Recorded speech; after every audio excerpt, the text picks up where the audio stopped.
दोस्तों स्वागत है आप सभी का आज के मुख्य समाचार के इस वीडियो में। जी हां दोस्तों, आगे बढ़ने से पहले आपको छोटी सी रिक्वेस्ट है, वीडियो को लाइक करें, शेयर करें और सब्सक्राइब कर दें।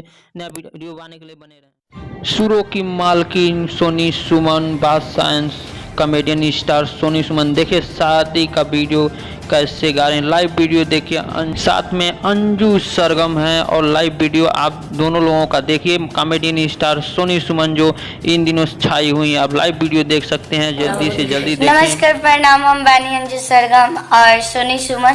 प्रणाम आप लोग के। तो देखिए, जब द्वार पूजा लागेला तो हमने के गीत गाई ना जाए को।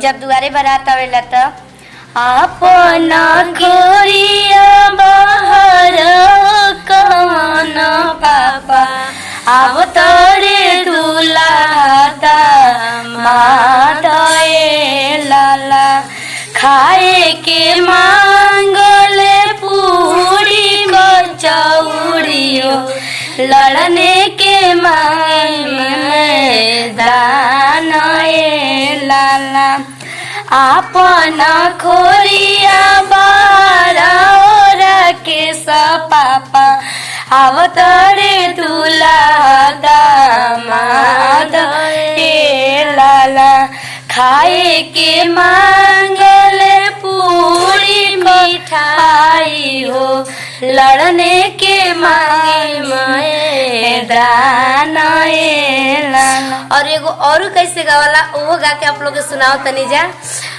अरे ऊंचे दुआरिया के पीछे डरवा जावा हो अटकल मौरिया के झो जाए लाला।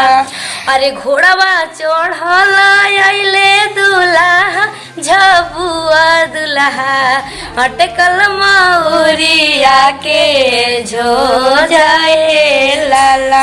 और हमनी के ये गीत आप लोग के अच्छा लगी तो क्या करिए जा तनी बता दो। हाँ, अगर वीडियो रौरा सबके अच्छा लगी तो दिल से लाइक करी, सब्सक्राइब करी और ज्यादा से ज्यादा शेयर करी और कमेंट में बताएं जा कि हमनी के जौन गीत गईनी है आप लोग के कैसा लगला। ठीक बा, जरूर जरूर। प्रणाम।